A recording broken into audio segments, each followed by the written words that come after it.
안녕하십니까. 오늘은 지난 시간에 이어서 독점적 경쟁하에서의 무역, 이제 본격적으로 독점적 경제 무역 모형을 학습해 보도록 하겠습니다. 자, 우리는 먼저 비무역, 무역을 하지 않을 경우에 단기와 장기에 나타나는 현상을 한번 살펴보도록 합시다. 자, 비무역 단기. 여러분들이 이제 조금 헷갈리는 부분들이 발생을 할 수 있습니다. 그렇죠? 자, 그런 어떤 혼란을 최소화하기 위해서 약간은 머릿속에 명확히 좀 넣어둬야 될 게 있어. 중요하지는 않을 수도 있는데. 그렇죠? 자, 독점적 경쟁 시장입니다. 시장에는 지금 수많은 기업들이 있어요. 하나 기업을 딱 꺼냅니다. 대표 기업이라고 보통 우리 말하는데. 그래서 그 대표 기업이 직면하는 수요 곡선을 D0, 그렇죠? 이 제로는 이제 제로 얘를 이 3, 4까지 나갑니다. D0는 비무역 단기에 어느 한 대표 기업이 직면하는 수요 곡선입니다. 그렇죠? 그거에 해당하는 한계 수익 곡선은 MR0. 그거에 해당하는 한계 수익 곡선은 MR0. 그렇죠? 그 다음에 한계 비용은 뭐 계속 똑같다고 MC, 예? MC라고 똑같다고 가정을 합니다.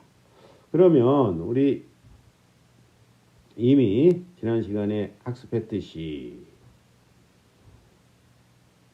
각 기업이 직면하는 대표 기업이 직면하는 수요 곡선인 거고 MR0 여기 있고 그 기업의 MC 여기 있고 AC가 여기 있습니다. 그렇죠? 자, 그러면 MR 이꼴 MC에서 만나는 이 부분에서 생산량 정오고 가격은 P0가 됩니다. 그러면 총 수입은 어디예요? P 곱하기 Q. 이 전체 면적이 총 수입. 지난 시간에 했죠? 총 비용은요? 총 비용은 생산량에서 올라가서 A시와 만나는 점. 그렇죠? 그만큼 밑에 면적이 총 비용이죠. 그래서 그만큼의 양의 이윤을 누립니다. 그렇죠?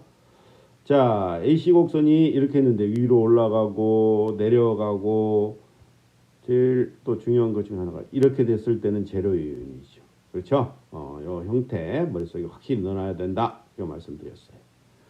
자, 그러면 이제 어떤 일이 일어나요? 단기에 기업들이 양의 이윤, 이런 양의 이윤을 누리고 있네요. 아직 무역 이야기는 안 합니다. 자, 그러면 어떻게 해요? 새로운 기업들이 막 들어오겠죠. 그러면 이 기업이 팔 수 있는 양이 줄어들겠죠. D0가 어떻게 돼요? 왼쪽으로 움직입니다. 그렇죠? D0가 왼쪽으로 움직이면서 장기로 가면서 이제 장기에 기업들이 들어오니까 장기로 갑니다. 이 D0는 기업들이 직면한 수요가 왼쪽으로 가면서 어떻게 해요? 평평해집니다. 평평해진다는 것은 탄력적으로 변한다는 것입니다. 그렇죠? 새로운 기업들, 소비자들 입장에서는 새로운 기업들이 들어오면 소비할 수 있는 상품의 수가 많아지지. 더 탄력적으로 반응할 수 있죠. 그렇죠? 그래서 단기에 개별 기업이 직면하는 D0 곡선은 바뀐다. 어떻게? 이렇게 바뀐다. D1. 그렇죠? D1으로. 보면 D0보다 왼쪽에 위치하면서 약간 평평하게 그려졌죠. 그 이유가 단기에 양의 이윤을 누리고 있었는데 그걸 보고 시장 밖에 있었던 기업들이 시장에 진입하게 되는 거죠. 그렇죠? 진입하게. 언제까지 진입해요? 양의 이윤이 없어지는 제로 이윤이 될 때까지. 그림을 어떻게 그려야 돼요? 이런 식으로 그려야겠죠. D1에 해당하는 MR1이 있을 거고. 그렇죠? 여기에서 Q1을 생산하고 가격은 PA가 되겠죠. 그렇죠? 그 다음에 AC 곡선 어떻게 그려야 돼요? 요지점에서 딱 접해야겠죠. 그래야 제로 이윤이 되겠죠. 그렇죠? 이 형태로 그림을 우리가 그려야 된다. 그렇죠? 이 형태로 그림을 그려야 된다. 그래서 A점이 어떤 점?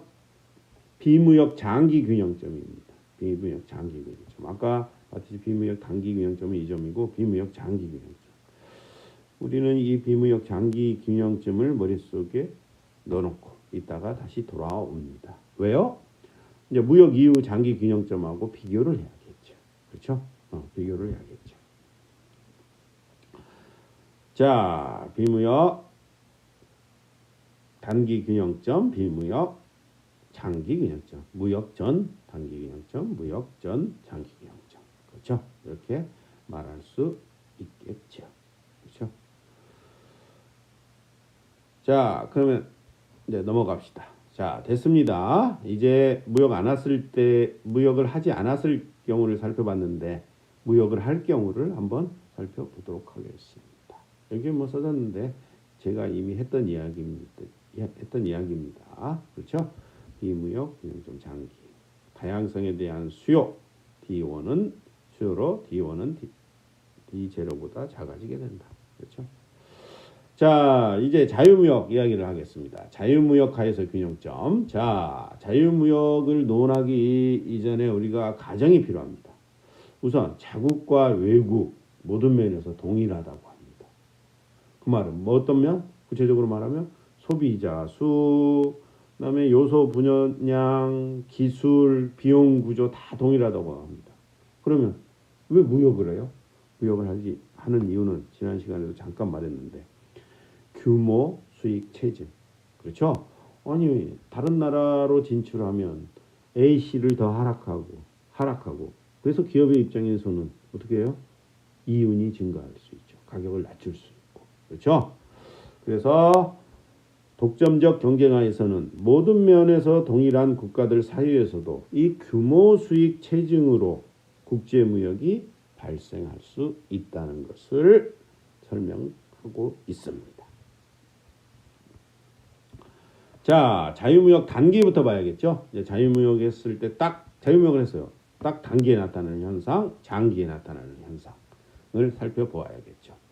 자, 각 국가가 무역 이전 기업의 수 NA 자유무역 장기를 말합니다. 그때 말을 하지 않았는데 다시 한번 이따 비교를 해야 돼요. NA는 오타키라는 말이죠.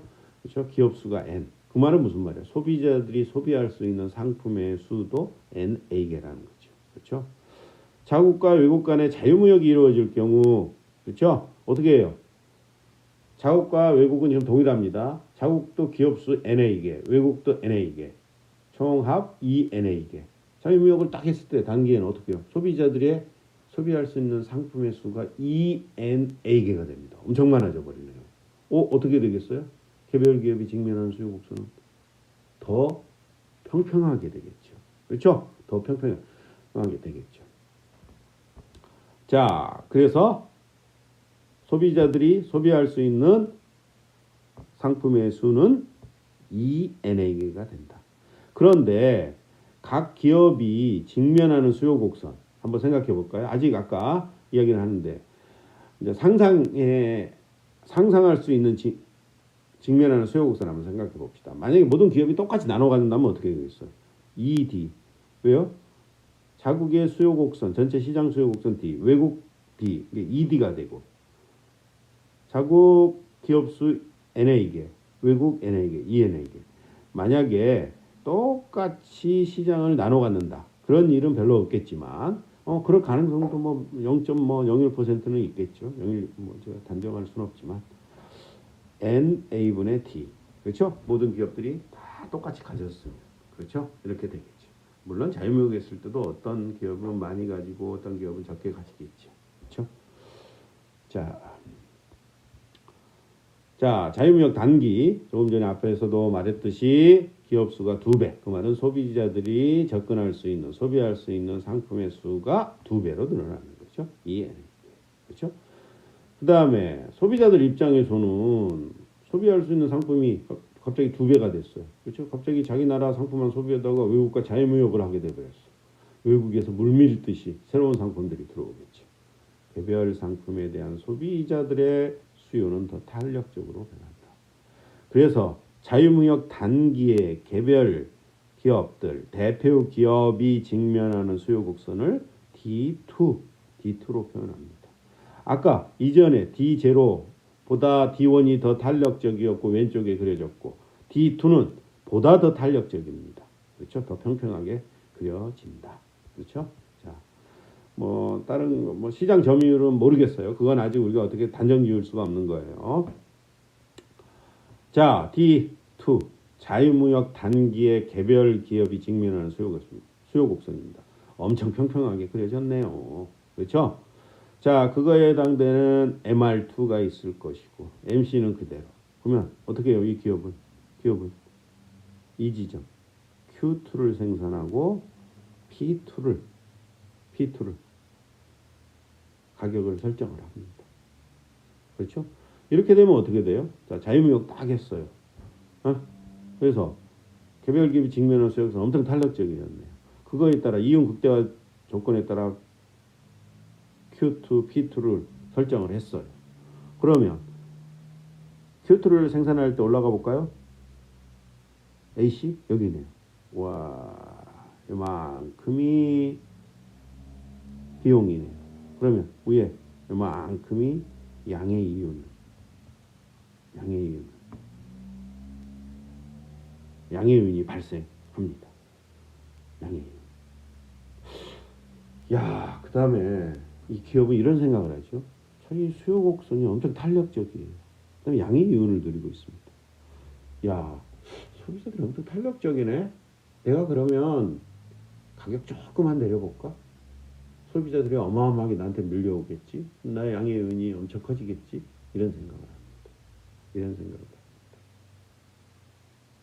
그런데 그 개별 기업 하나, 대표 기업만 그렇겠어요? 다른 모든 기업들이 다 그런 생각을 하게 됩니다. 그렇죠? 어떻게 해요? 다 같이 가격을 인하하게 됩니다. 그렇죠? 그래서 처음에 자기들이 직면한 수요 곡선이 이렇게 된다고 생각을 했으나 D2로 이것보다는 왼쪽에 위치할 가능성이 높습니다. 그 다음에 우리는 이의 편의를 위해서 그냥 모든 기업들이 대충 서로 비슷하게 시장을 나눠 갖는다. 요것보다는 왼쪽에 위치하는데 어떤 기준점을 잡기 위해서 자, 모든 기업들이 다시 가격을 낮추면 시장을 정확히 나눠 가질 것이다. 정확히는 아니지만 비슷하게 될 것이다 라고 우리가 말할 수 있는데 설명의 편의를 위해서 그냥 다 대충 똑같이 나눠 가질 것이다 이렇게 말할 수 있습니다. 그렇죠? 요것보다 이쪽에 있다 뭐 이런 식으로 말하는 것보다 정확히 설명을 위해서 그냥 모든 기업들이 시장을 정확히 나눠 가질 수도 있다. 그렇죠? 정확히 그럴 가능성은 적지만 설명의 편의를 위해서 그런다는 것입니다. 그래서 시장이 모든 기업들이 시장을 정확히 나눠 갖는 이런 상황에 직면할 수도 있게 됩니다. 그렇죠? 자, 그러면 시장을 정확히 나눠 갖는다고 합니다. 처음에는 자기들이 이거라고 생각했는데 알고 보니까 이거였네요. 근데 가격은 P2로 설정을 해놨어. 가격을 P2로 설정하니까 자기가 직면하는 수요 곡선은 이건데 실제 팔리는 양은 얼마큼이 돼버려요? P2 설정. 이만큼. Q2 다시가 팔리는 양이 돼버려요. Q2 다시가 진짜로 팔리는 양이 돼버려요. 그렇죠? 자, Q2 다시가 팔리는 양이 돼버리면 또 어떤 일이 발생을 해요? 자, Q2 다시가 팔리는데 이 지점에서는 이 지점 가격은 P2고 올라가 볼까요? AC 볼까요? AC 만나는 점 올라가 봅시다. AC와 만나는 점 어디예요? 이 정도네요. 이 정도. 그렇죠? PA보다 낫죠. 이 정도가 음의 이윤이 발생을 해버리네요. 음의 이윤이 발생해버립니다. 자유무역 단기에 딱 자국과의 무역을 시작했습니다. 거기에 하나 기업이 딱 생각합니다. 내가 직면하는 수요 곡선은 엄청 탄력적이다. D2에 따라 생산량을 정하고 가격을 설정했습니다. 양의 이윤을 누리네요. 딱 보니까. 그 다음에 내가 탄력적이네. 가격 조금만 내리자. 이렇게 생각을 합니다. 이윤은 엄청나게 증가할 거라고 생각합니다. 근데 이 기업만 그런 게 아니라 시장에 있는 모든 기업들이 다 그렇습니다. 그래서 마지막에 진짜로 직면하는 수요 곡선은 D2가 아니라 아마 시장을 정확히 좀 균등하게 나눠 가지게 되는 상황이 발생을 해버릴 것이다. 그렇죠? 그래서 가격은 P2로 설정을 해버렸어요. 근데 팔리는 양은 Q2 다시입니다. Q2 다시. 그랬을 때 이 색칠한 부분에 음해이윤이 발생해요. 예상치 못한 상황이 발생을 해버렸네요. 어떻게 돼요? 나가겠죠. 퇴출하는 기업들이 생겨버리겠죠. 그래서 자유무역을 딱 하면 단기에 퇴출되는 기업, 실업, 자유무역의 단기 비용이 발생합니다. 그렇죠? 자, 자유무역 딱 했는데 어떤 비용이 발생한다? 자유무역 단기. 그렇죠? 그러면 효과는 무엇인지? 그럼 이익도 있어야 될 거 아니에요. 그렇죠? 장기로 한번 넘어가 봅니다. 자, D2가 자유무역 단기의 개별 기업이 처음에 생각하는 직면하는 수요 곡선입니다. 진짜 직면하는 수요 곡선은 이거고. 그렇죠?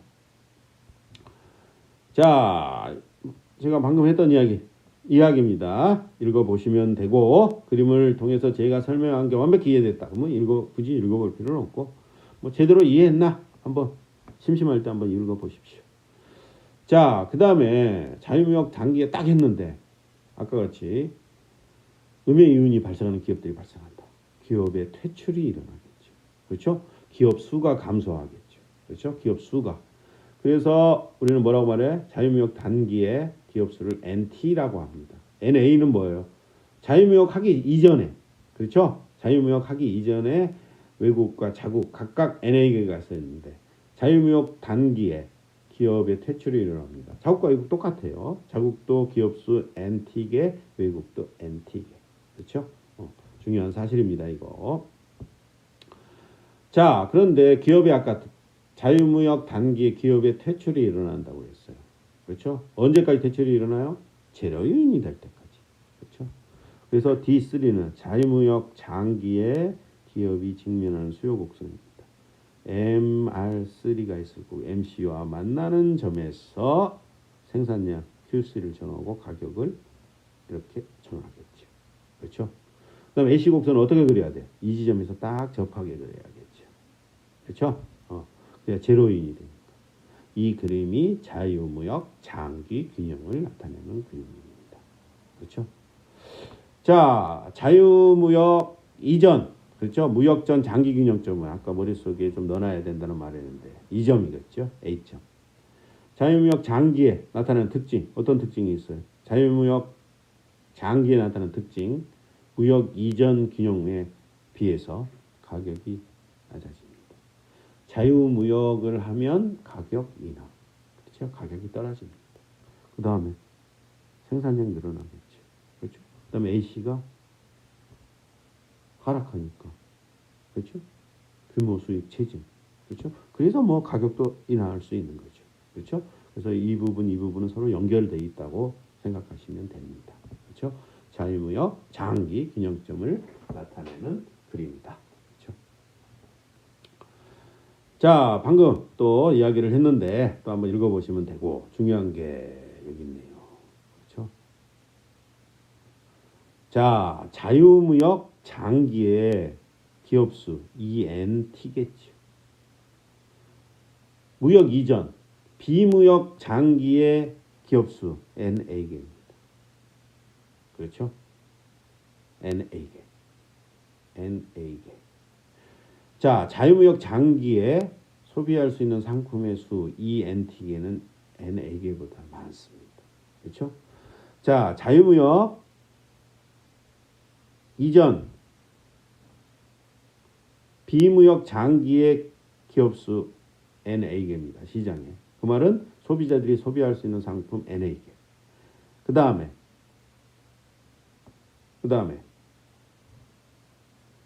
자유무역 단기에 이 어떻게 돼요?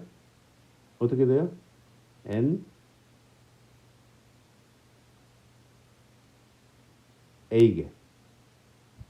그렇죠? 무역 딱 했을 때 장기는 어떻게 돼요? ENT. 물론 NA보다는 ENT가 크겠죠. 그렇죠? 기업수.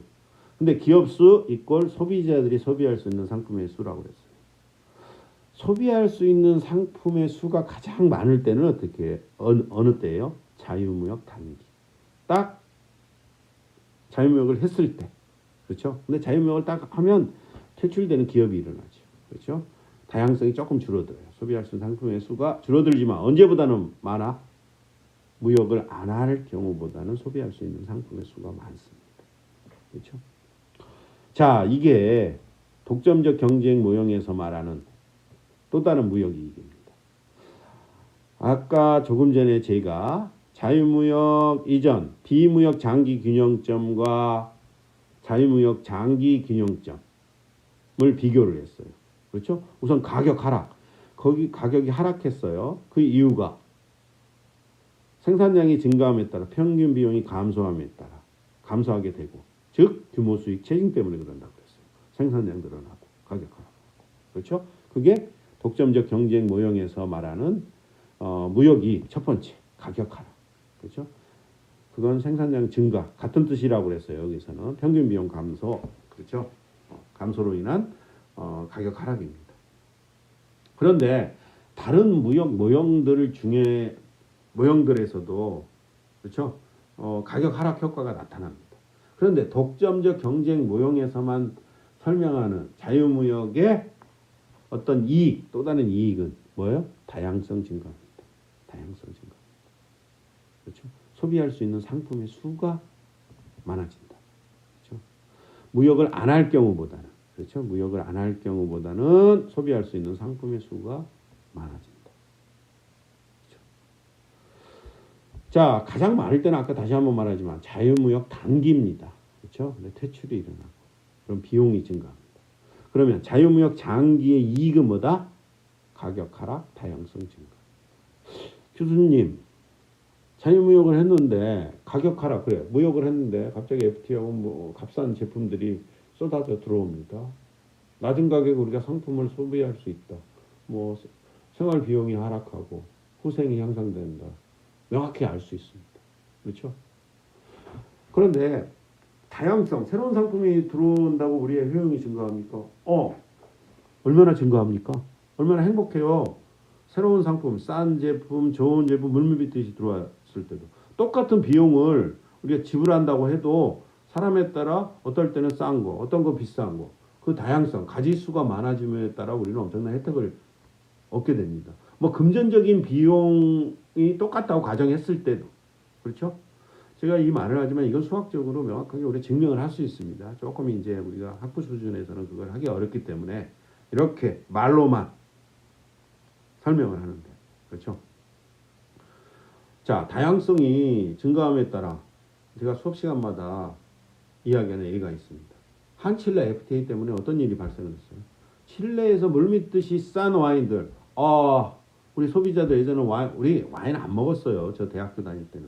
그렇죠? 90년대 후반 아무도 안 먹었어요. 와인을 무슨 이제 그때부터 들어오기 시작했죠. 그래서 2000년대에 들어가니까 우리나라 술 문화가 많이 바뀌었죠. 와인이 물밀듯이 많이 들어옵니다. 그래서 어떻게 했어요? 거기서만 들어오는 게 아니라 다른 나라에서도 또 물밀듯이 들어오고 다양한 와인들. 그렇죠? 얼마나 행복해요. 술 싫어하는 사람은 어쩔 수 없고. 저도 근데 와인 별로 안 좋아합니다. 많이 먹으면 머리 아파요. 소맥이 제일 좋은 것 같습니다. 농담입니다. 어디 가서 이런 이야기 하지 마시고. 자, 그 다음에 아까 내가 잠깐 이야기했는데 자유무역을 함에 따라 비용이 발생했어요. 그렇죠? 단기에 일부 기업들이 해당 산업에서 퇴출돼 버립니다. 단기적인 비용. 이게 단기적인 비용입니다. 그렇죠? 기업 퇴출 이꼴 실업자. 실업 발생. 그렇죠? 실업 발생. 이게 단기적인 비용입니다. 그렇죠? 그러나 뭐 미국이나 그다음에 국제 경제를 연구하는 사람들은 이런 단기적인 비용은 별로 중요하게 심각할 수 있어요. 개별 그런 실업을 당하는 사람들 입장에는 엄청난 가정이 붕괴되고 사회가 붕괴될 수도 있죠. 그렇지만 전체적인 차원에서 보면 다른 거에 비해서 그렇게 심하지는 않다고 평가를 합니다. 그 다음에 단기 말 그대로 시간이 지나면 해결된다. 근데 저는 뭐 경제학을 공부하지만 참 장기 하지만 단기에 그걸 해당하는 사람들은 엄청난 고통이 있을 겁니다. 그렇죠? 그렇지만 또 우리가 이성적으로 생각할 때는 이성적으로 생각해야겠죠. 그렇죠? 이런 조정 비용이 아마 얼마나 클까? 근데 결론적으로 보면 장기적인 이익보다는 작습니다. 훨씬 작다는 게 보통 이 경제학자들이 연구한 결과입니다. 뒤에 가면 또 나오지만 그렇죠? 자, 우리 이건 단기적인 조정 비용 아까 같이 기업 퇴출 그 말은 실업 발생 그렇죠? 그다음 장기적인 이익은 무역 상품 가격 하락, 무역 다양성 그렇죠? 자, 이 두 가지 효과가 나타난지를 뭘 통해서 본다? 나프타, 캐나다, 멕시코, 미국 간에 체결된 자유무역 협정을 통해서 우리가 한번 살펴보자. 3국이 자유무역을 하게 됨에 따라 비용과 이익이 있을 건데 각 국가를 한번 살펴보자. 그렇죠? 자, 미국과 캐나다는 94년 이전 89년 그렇죠? 89년부터 자유무역을 해왔습니다. 94년에 이제 멕시코까지 포함을 해서 북미 자유무역 협정이라는 걸 체결했죠. 그렇죠? 자, 우선 미국과 캐나다 득실을 한번 연구한 사람이 있어요. 대표적인 토론토 대학의 다니엘 트레플러라는 유명한 국제 경제학자가 한번 단기적인 효과와 장기적인 효과에 대해서 한번 추적을 해봤어요. 88년에서 96년까지 자료를 통해서 보니까 미국과 자유무역을 함에 따라 제조업 고용의 5%인 10만 명의 일자리가 감소해요. 아우, 이 사람들 얼마나 힘들었겠어요. 그렇죠? 뭐 대비가 되는 사람들은 있겠지만. 근데 캐나다도 선진국이기 때문에 사회 안전망이 잘 갖춰져 있기 때문에 고통이 뭐 다른 개도국이나 우리나라 같은 경우보다는 좀 적었을 거라고 생각됩니다. 그 다음에 관세 하락이 더 많았던 산업, 그 말은 뭐예요? 자유무역이 더 많이 된 산업의 경우 고용이 15%까지 하락을 했다고 합니다. 단기적인 비용이 이렇게 발생했다는 거죠. 근데 장기적인 비용을 한번 해봤어요. 장기적으로 보니까 자, 시간이 지남에 따라 새로운 고용이 창출돼요. 캐나다 기업들이 미국 시장까지 진출한 게 계속 그렇죠? 규모 경제, 규모 많이 팔리니까 고용도 더 증가시킬 수 있고 시간이 지남에 따라. 아, 그런데 나는 이런 이야기 할 때마다 저도 경제학자라서 냉정하게 우리가 보고 그거에 따라 판단을 해야 되지만 아까 말했듯이 단기적인 비용도 무시할 수는 없다. 개인적인 차원에서는. 그렇죠? 자유무역 협정에 의한 고용 감소는 전혀 발생하지 않았다. 장기적으로 가면서. 그렇죠? 자, 장기적인 이득은 도대체 뭐냐? 아까 말했듯이 캐나다 기업들이 규모 경제. 그렇죠? 가격 하락. 그렇죠? 생산성이 AC가 하락함에 따라 생산성이 개선되었다. 그렇죠? 자, 결론적으로 말해서 이 트레플러 교수는 독점적 경쟁 모형에서 말하는 생존한 기업들의 생산성이 향상되다. 그렇죠? 생존한 기업들의 생산성 향상. 퇴출되지 않고 남은 기업들이 규모 경제, 규모 수익 체증을 달성할 수 있게 되었다. 그래서 생산성이 향상되었다. 그래서 캐나다는 나프타로 인한 비용보다는 이익이 훨씬 컸다고 결론을 내립니다. 멕시코. 이 멕시코가 참 좀 뭐라고 할까요? 좀 골치 아파요. 자유무역 효과가 나타나지 않았다는 이야기가 아닙니다. 골치 아파요. 자, 자유무역 협정에 따라 멕시코, 미국 상품에 대한 평균 관세율은 90년 14%에서 2001년 11년 사이 1%로 하락하네. 어마어마하게 낮아졌네요. 자, 자유무역 협정에 의한 관세율 인하가 멕시코 경제에 어떤 영향을 미쳤나 한번 살펴보도록 합시다. 자, 뭐 말 많은데 이 그림 가장 중요합니다. 또 계속 나옵니다. 이거 엄청 중요한 그림입니다. 자, 멕시코 제조업 산업의 노동 생산성. 아까 나프타가 언제 94년이니까 이 정도라고 생각합니다. 자, 여기 보면 마킬다 도르라는 얘기가 있어. 마킬다 도르가 미국의 샌디에고, 캘리포니아 제일 밑에 있는 도시, 거기하고 인접해 있는 멕시코의 자유무역 지역입니다. 그러니까 이게 의미하는 건 자유무역을 한 지역을 의미합니다. 자유무역에 인한 효과를 이 지역의 생산성, 임금 이걸 통해서 살펴볼 수 있다는 거죠. 비마킬다 도르라는 말은 무슨 말이냐면 자유무역을 하지 않은 지역이라고 판단하시면 됩니다. 자, 멕시코가 이제 북미 자유무역 협정을 하게 됨에 따라 이 마킬다 도르에 원래 뭐 멕시코들 기업들이 있었지만 전 세계 다국적 기업들 엄청 몰려들고 멕시코 기업들도 더 몰려들고 생산자들, 노동자들 더 몰려들고 그렇죠? 왜요? 여기에서 인접해 있으니까 여기서 물건 만들어서 무관세나 낮은 관세에 미국을 수출하기 위해서 전 세계 기업들. 우리나라 기업들도 여기 많이 진출해 있습니다. 자, 여기 보면 놀라운 사실이 있네요. 마킬라도로, 와, 생산성 엄청나게 상승했습니다. 비마킬라도로 정체되어 있네요. 야, 자유무역의 효과가 나타났구나. 어디에서 암시하는 독점적 경쟁 모형에서 암시하는 생산성 향상, 규모 경제, 규모 수익 체증, 그렇죠. AC 비용 하락, 그렇죠. 그런 효과들이 분명하게 나타났다. 우리가 분명히 말할 수 있습니다. 이 그래프를 보고. 그런데 참 저도 혼란스러운 상황이 발생합니다. 우리 예전부터 생산성이 향상되면 어떻게 해야 돼요? 노동 생산성이요. 또 특히 임금이 상승을 해야 됩니다. 근데 94년 딱 보니까 아이고 임금이 곤두박질을 치기 시작합니다. 이게 무슨 일이야? 이게 무슨 아이고 왜 그럴까? 자유무역 효과가 그러면 나타나지 않는 거 아니 임금까지 상승을 해야겠죠.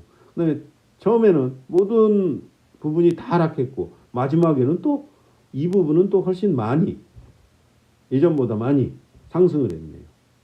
자, 우선 자유무역을 딱 하고 나서 94년에 딱 하고 나서 기업들의 생산성, 노동 생산성은 향상됐어요. 노동 생산성, 다른 생산성도 향상됐겠죠. 아니 임금이 다 하락해 버렸네. 모든 그룹들이 어떻게 보면 이거에 대한 설명입니다. 아주 중요한 내용인데 여기에서 소득하고 임금을 우리가 조금 구별해야 돼. 뭐 해석의 차이점이고 책마다 어떻게 정의하냐에 따라 다른데 임금은 생산직 노동자라고 보면 됩니다. 요건 소득은 비생산직. 그렇죠? 그러니까 관리직. 요건 노동자들, 저숙련 노동자들, 요건 고숙련 노동자들의 노동에 대한 보수라고 생각하시면 됩니다. 모든 그룹에서 다 낮아져 버렸네요. 자유무역을 하니까 실질 임금이 낮아져 버렸네요. 자, 멕시코도 예전부터 참 좀 심란한 나라였어요. 경제 성장 되게 이루어지고 OECD 국가입니다. 근데 좀 심란한 때가 몇 차례 있어요. 그 말은 뭐예요? 외환 위기가 이 나라도 주기적으로 예전에 일어났던 나라입니다. 이거 하니까 98년인가 이제 그때인가 96년 뒤에 있는데 제가 정확한 연도는 모르겠습니다. 뒤에 파워포인트에 있습니다. 외환위기가 발생해요. 자유무역 하고 나서 나프타 하고 나서 좀 있다가 외환위기가 터져버리네요. 외환위기 오면 어떻게 해요? 수입 물가가 엄청나게 올라가죠. 그렇죠? 수입 물가 올라가면 물가 올라가는 거죠. 생활비용 상승, 실질 임금이 하락하는 거죠. 그래서 자유무역 효과가 생산성을 통해서 보면 나타났는데 실질 임금을 보면 이게 나타나지 않는 겁니다. 이건 자유무역 효과가 안 나타났다고 자유무역을 하지 말아야 된다. 이런 논리로 사용되면 안 됩니다.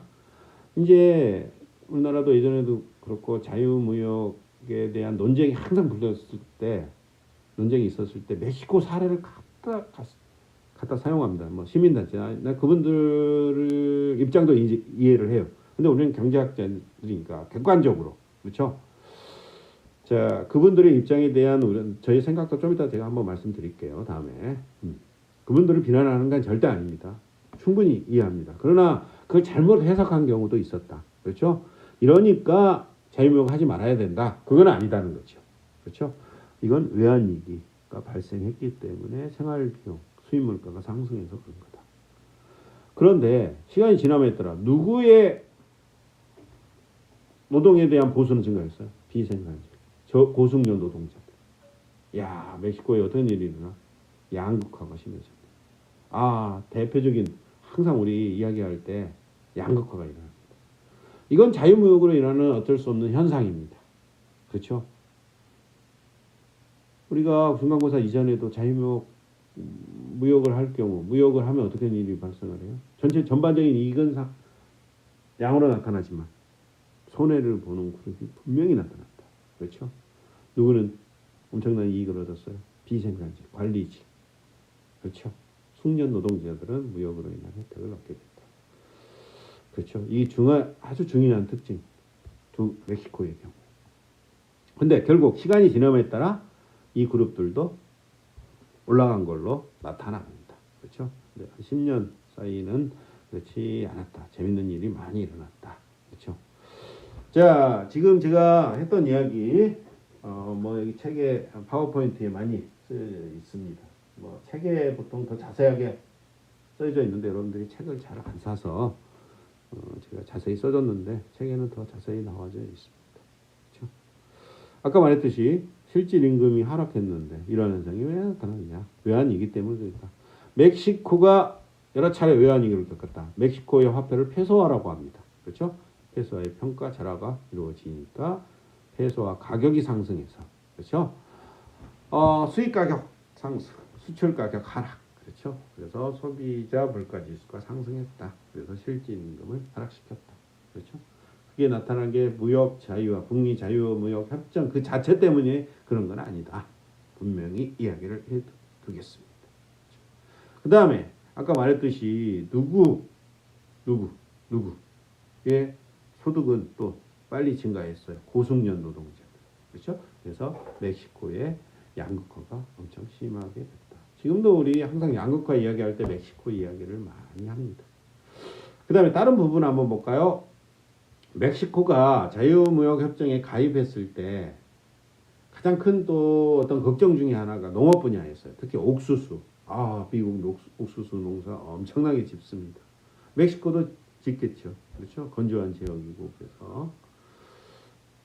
그래서 엄청난 어떤 혼란이 있어요. 농업 분야에서 멕시코도. 그런데 처음에는 엄청나게 감소할 거라고 예측을 했어요. 근데 시간이 지남에 따라 그다지 피해는 크지 않더라. 그렇죠? 오히려 더 멕시코의 옥수수 생산량은 증가하기도 했다. 그렇죠? 증가하기도 했다. 자, 결론을 내려야죠. 멕시코, 분명한 것은 자유무역, 나프타로 인한 효과가 마지막에 나타나지는 좀 않았어요. 그 이유가 자유무역 자체 때문에 그런 건 아니다. 그렇죠? 자유무역 자체 때문에 그런 건 아니다. 명확하게 우리가 이해를 하고 넘어가야 됩니다. 그래서 다시 한번 말하지만 우리나라 무역 자유화 과정에서 이 시민단체 보통 그다음에 소수 정당이 들어있죠. 그쪽 분들은 아무래도 우리 사회적 약자를 대변을 하고 있죠. 그러니까 무역 자유화로 인해서 피해를 보는 그룹들을 대변해야겠죠. 그렇죠? 근데 그분들이 사용한 논리가 조금 틀린 부분이 있다. 그렇죠? 멕시코의 경우를 이야기를 많이 하는데 그건 아니다. 그렇죠? 그러면 생각을 해야죠. 그러면 그런 사람들 어떻게 해야 돼요? 사회 안전망으로 커버를 해야겠죠. 근데 그것도 문제예요. 이득을 보는 계층이 이걸 자기들이 무역 자유화로 인한 이익을 잘 공유를 안 하려고 해요. 그 이유는 여러 가지가 있습니다. 손해를 보는 계층은 명확하고 이득이라는 것은 무역 자유화라고 있고 어떻게 보면 다 나눠 갖는 거고 그렇기 때문에 밀집된 어떤 그룹, 정확한 특정한 그룹이 없기 때문에 그런 일일 수도 있고 그렇죠. 하여튼 이 이득을 보는 계층이 이 이익을 그런 측면 자기는 무역 자유화나 국가 정책 때문에 이익을 받기 때문에 조금 사회적인 차원에서 자기가 그 이익을 공유하겠다 이렇게 나와야 되는데 또 그건 아니거든요. 그러니까 서로 이제 극단적으로 치닫게 되는데 좀 그러지 않았으면 좋겠습니다. 싸움이 없는 세상에 살고 싶네요. 근데 어쩔 수 없죠. 현명하게 우리가 해결을 해야겠죠. 그 다음에 미국. 자, 북미 자유무역 협정에 대한 미국의 영향을 연구한 논문들은 미국의 생산성 향상, 가격 하락 효과는 A씨, 기업들의 규모 수익 체증은 별로 연구를 하지 않는답니다. 왜? 미국의 입장에서는 멕시코, 캐나다하고 자유무역 한 게 그다지 크게 영향을 미치지 않는다고 생각합니다. 왜냐하면 미국 전체 경제 사이즈에 비해서 이게 너무 작기 때문에. 그렇죠? 그래서 북미 자유무역 협정의 이익을 연구하는 논문들은 대부분 독점적 경쟁 모형에서 말하는 두 번째 이익, 소비 가능한 상품. 그렇죠? 소비 가능한 상품의 수 증가에 초점을 맞춥니다. 자, 이 책의 저자가 연구를 해봤어요. 미국의 대미국 수출 다양성을 나타내는 그래프 한번 봅시다. 자, 연평균 모든 90년에서 2001년까지 거의 모든 산업에서 연평균 새로운 상품이 이렇게 증가를 했다고 합니다. 2.2%. 무역 상품이 한 10,000가지 좀 넘습니다. 2.2%면 얼마예요? 10,000가지에서 220개. 해마다 새로운 상품이 220개가 들어왔다는 것입니다. 허허, 새로운 상품 많이 들어오네요. 아까 말했듯이 자유무역은 전 세계 기업들이 멕시코에 마킬다 도르로 가고 멕시코 기업들도 거기에 집중하고 거기서 새로운 상품 만들어서 미국으로 수출하고 미국 소비자들의 후생은 증가했구나. 새로운 상품 많이 소비할 수 있게 됐겠구나. 직관적으로 말하는. 그렇죠. 자, 이 책의 저자는 그걸 또 한번 돈으로 한번 환산해 봤어. 자, 연평균 2.2% 증가한 멕시코로부터 수입 다양성. 이거에 따른 이익을 한번 우리가 계산해 보자. 자, 브로다 웬스타인이라는 이제 경제학자, 컬럼비아와 시카고 대학에 있는 이제 이 경제학자, 이 책의 저자 로버트 핀스트라, 저희 스승이기도 하고요. 깨알 같은 자랑 한번 하고 넘어가야지. 자, 브로다 웬스타인이 이제 핀스트라 교수의 연구를 이어받아서 조금 더 연구를 해봤어요. 그렇죠? 자, 미국이 해마다 새로운 상품이 들어옴에 따라 수입 가격이 1.2%가 감소했대요. 그렇죠? 소비자들은 엄청난 이익이 되겠죠. 해마다 1.2%씩이니까. 자, 그래서 멕시코가 해마다 2.2%만큼 새로운 상품이 들어온대. 그렇죠? 그런데 새로운 상품이 들어오면 수입 가격이 1.2%가 감소를 한대요. 그래. 이 두 수치를 이용해서 한번 소비자의 이익을 한번 계산해 보자. 그렇죠? 멕시코도 수입 가격이 멕시코로부터 들어오는 새로운 상품으로 멕시코로부터 들어오는 수입 가격이 1.2% 매년 하락한다고 우리가 가정을 해보자. 그렇죠? 자, 그 다음에 나프타 체결 첫 해 94년. 그렇죠? 그 다음에 2001년 각각의 미국의 멕시코에서 수입액이 500억 달러, 1310달러. 이 두 수치의 평균 500 더하기 1310을 2로 더하고 2로 나누니까 매년 900억 달러씩 수입했다. 근데 900억 달러에 1.2%를 적용하면 11억 달러를 미국 소비자들은 매년 절약할 수 있다. 근데 첫 해가 11억 달러고 그 다음에는 2배, 2.4, 22, 33, 44 쫙 더해봤어. 9년 동안을 합해봤어. 그러니까 소비자들이 얻게 되는 이익은 495억 달러.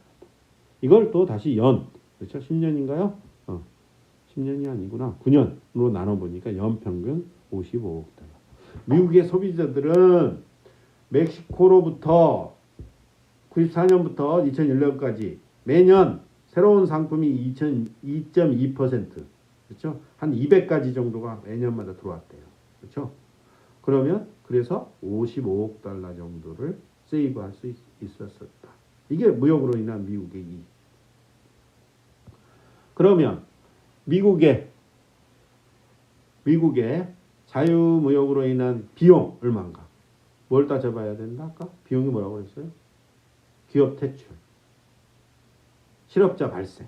그렇죠? 요걸 한번 따져보자. 근데 이걸 따져보려면 뭘 조사한다? TAA 프로그램의 실업 건수.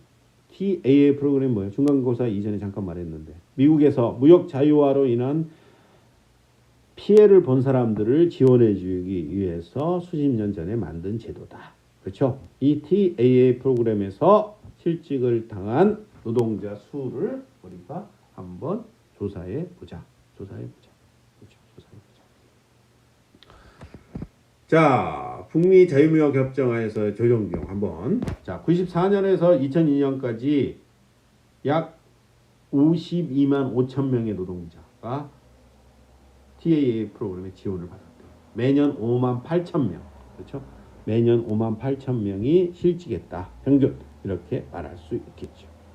그 다음에 문제를 단순화하기 위해서 실직 노동자의 평균 실직 기간이 3년이다. 이 3년이라고 정한 이유는 중간고사 이전에도 말했어요. 그 어떤 표에서 봤죠. 무역 자유화로 인해서 미국의 경우 실직을 하면 3년 이내에 상당수 반절 이상이 새로운 직장을 잡더라. 그래서 이 3년이라고 가정을 한 겁니다. 자, 그리고 제조업에 종사하는 생산직 노동자의 연평균 소득을 2000년 한 3만 1,000달러. 자, 그러면 임금 손실 3년 동안 9만 3천 달러가 되겠죠. 9만 3천 달러. 그렇죠? 그래서 아까 말했듯이 5만 8천 명, 해마다 5만 8천이 실직되고 그 사람들이 9만 3천 달러를 곱해봤어요. 그러니까 54억 달러. 조금 전에 말했던 무역 자유화로 인해 소비자들이 세이브할 수 있는 돈 55억 달러. 그렇죠? 그 다음에 실직 비용 54억 달러. 대충 비슷하네. 미국은 무역 자유화로 인한 혜택이 크지는 않다. 마이너스는 아닐 것이다. 그렇죠? 거의 맞먹는 숫자이다. 그렇죠? 그 다음에 하나는 실직 비용은 그때만 발생하잖아요. 단기에.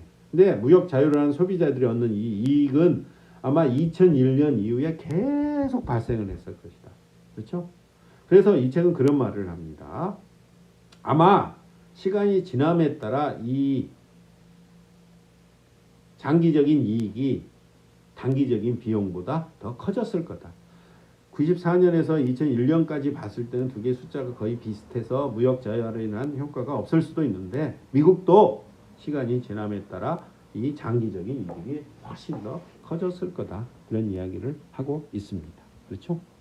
결론적으로 말하면 장기적으로 봤을 때 삼국 다 이익이 마이너스는 아닐 거다. 플러스일 가능성이 크다. 그 다음에 캐나다는 분명히 말할 수 있고 미국도 아마 그랬을 거고 멕시코도 그렇게 돼야 되는데 다른 요인 때문에 그게 나타나지 않았을 뿐이다. 이런 이야기를 하고 있습니다. 자, 그 다음에 마지막입니다. 마지막. 오늘 다 끝냅시다. 오늘 좀 시간이 길어지는데 다음 주에 조금 짧게 해도 되고 그렇죠? 짧게 하든지 일단 오늘은 좀 길게 다 끝내버립시다. 자, 중요한 건 이야기 끝났고 이제 마지막 이 시간 앞에 제가 그런 말을 했습니다. 중력방정식. 그렇죠? 규모가 큰 나라일수록 무역을 많이 한다. 그게 이론적인 기반이 독점적 경쟁 모형이다. 그렇죠? 자, 독점적 경쟁 모형에서는 국가들이 차별화된 특정한 상품에 특화하며 그렇죠? 이러한 다양한 차별화된 상품을 무역을 통해 서로 교환한다. 그렇죠? 자, 골프채에서와 마찬가지로 독점적 경쟁 모형에서는 산업 내 무역 지수, 산업 내 무역이라고 한다. 산업 내에서 무역을 얼마나 활발히 하고 있느냐. 자, 산업 내 무역 지수라는 게 있습니다. 어떻게 계산하냐면 어느 한 상품이에요. 수출액, 수입액을 더해서 2분의 1로 나눕니다. 그 다음에 수출액과 수입액 중에 작은 금액을 선택을 합니다. 이렇게 해서 계산을 해봅니다. 그러면 이렇게 됩니다. 미국의 경우는 2012년 산업 내 무역 지수. 최대값은 100입니다. 100. 그렇죠? 100이라는 말이 이 수치가 높다는 것은 수출액과 수입액의 이 수치가 비슷하다는 겁니다. 그렇죠? 서로 많이 동일한 상품, 백신의 경우 동일한 상품에서 수출도 많이 하고 수입도 많이 한다고 합니다. 낮을수록 한 방향으로 쏠린다는 것입니다. 남성용 반바지 한번 볼까요? 768, 7. 와, 압도적으로 여기가 크네요. 일방적이네요.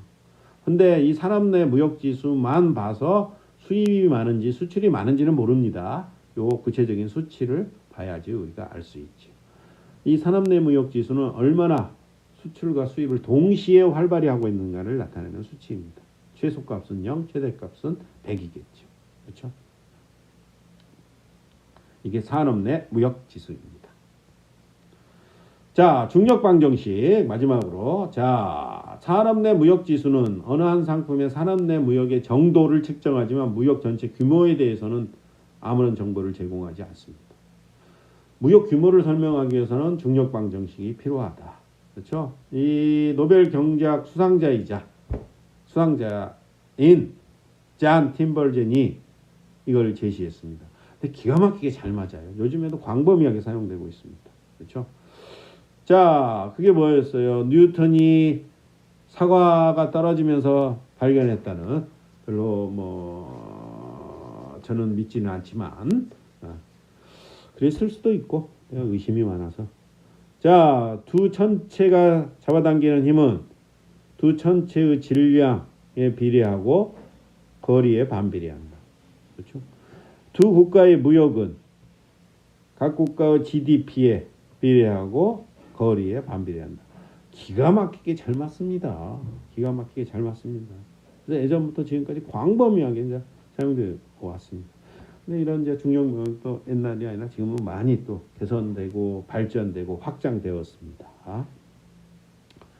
자, 중력 방정식에 따르면 GDP로 측정한 국가들의 크기가 클수록 두 국가가 가까이 있을수록 무역량은 커진다. 그렇죠? 독점적 경쟁 모형에서 규모가 큰 국가들이 두 가지 이유에서 보다 많은 무역을 하게 됩니다. 그렇죠? 첫째, 규모가 큰 국가들은 많은 상품을 생산할 수 있을 것입니다. 그렇죠? 생산할 여력이 있어. 그 다음에 소비자들은 아까 예전에 제가 말했듯이 다양성에 대한 어떤 선호가 마음속에 있습니다. 그렇죠? 그래서 다양한 국가들이 아마 수요도 클 거예요. 그렇죠? 그래서 독점적 경쟁 모형에서는 규모가 큰 국가들이 무역을 많이 할 것인가를 이론적으로 암시하고, 일장에서 우리가 세계 무역 지도에서 보았듯이 실증적으로도 그렇다. 자, 그 다음에 실증적으로 얼마나 잘 맞는지를 우리가 한번 살펴보자. 그렇죠? 살펴보자. 자, 이 그림 그냥 간단히 설명하겠습니다. 이건 캐나다와 미국의 주들 사이, 요건 캐나다 주들 사이, 두 개 다 명확한 것은 되게 45도 선상에 있네요. 수평축은 뭐야? 수평축에 의미하는 것. GDP가 높을수록 지리적으로 가까울수록. 그렇죠? 무역이 많아야 되는 거 아니에요. 여기도 마찬가지. 무역액이 많네요. 거의 45도 선상에 있네요. 캐나다 주들 사이. 그렇죠? 캐나다 주들 사이. 나 미국 주와 캐나다 주 사이에서도 지역의 GDP가 높으면 높을수록 거리가 가까울수록 무역이 많다. 중력 방정식에서 의미하는 게 딱 그대로 45도 선상에 다 있네요. 그렇죠? 중요한 사실. 그 다음에 하나 더. 이 이야기는 여기하고는 상관이 없는데 이제 다음에 우리가 공부할 거하고 상관이 있는데, 중력항 이 수평축의 값이 1일 때, 요 값을 1로 봤을 때 미국과 캐나다는 무역액이 여기 보면 100만 달러, 잠깐만요. 올라갑시다. 100만 달러죠. 100만 1000만 달러네요. 그러면 1일 때 93, 100만 1000만, 9300만 달러네요. 그런데 중력항이 1일 때 캐나다 줄 사이에는 1억 3천만 달러네요. 똑같은 조건 하에서 몇 배가 커요? 몇 배가? 한 15배가 크네요. 15배. 똑같은 조건 하에서. 그 말은 뭐예요? 캐나다 주들 사이에서 미국과 캐나다에서 이루어지는 무역보다 더 15배가, 똑같은 조건 하에서 15배가 더 활발하게 이루어진다고 합니다. 15배가. 그 말은 무슨 말이에요? 캐나다 주들 사이에서 미국과 캐나다 주들 사이에 이루어지는 무역보다 15배가 활발하게 이루어진다고. 한 국가 안에서 무역이 더 활발하게, 지역 간 무역이 훨씬 활발하게 이루어지고 있다고 합니다. 자, 미국과 캐나다는 인접해 있어요. 그 다음에 자유로운 국가예요. 언어도 비슷해요. 똑같죠, 영어.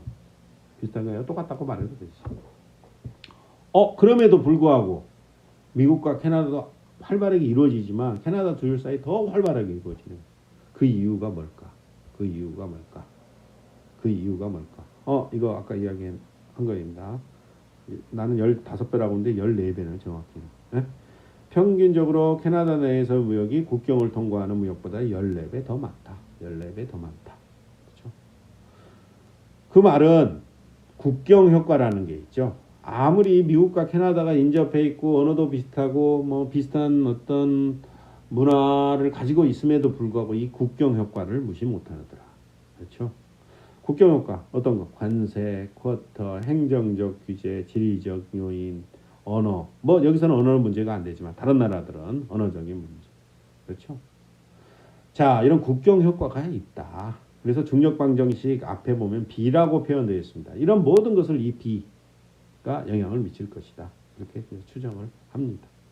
방금 말했듯이 국경 효과의 가장 중요한 것 관세, 쿼터. 뭐 다른 것도 있죠. 자, 우리가 이제 다음 시간은 말고 그 다음 시간, 관세와 쿼터, 마지막까지 이 시간 종강할 때까지 이제 관세와 쿼터에 관한 이야기를 할 예정입니다.